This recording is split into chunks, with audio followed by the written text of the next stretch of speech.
রাজধানীর হাইকোর্ট মাজারের পাশে অজ্ঞাত পরিচয়ের এক ব্যক্তির খণ্ডিত মৃতদেহ উদ্ধার করেছে পুলিশ। বৃহস্পতিবার দুপুরে রাজধানীর হাইকোর্ট মাজারের পাশে ফুটপাতে দুটি প্লাস্টিক ড্রামের ভেতরে এই মরদেহ উদ্ধার করা হয়।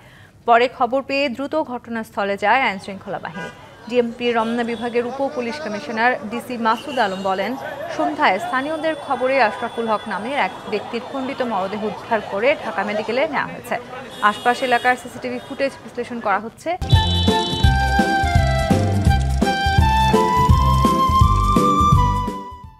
নিহত আশরাফুল হকের বাড়ি রংপুর জেলার বদরগঞ্জের গোপালপাড়ায়। এ বিষয়ে বিস্তারিত আরও জানার চেষ্টা করছে বলেও জানিয়েছে পুলিশ।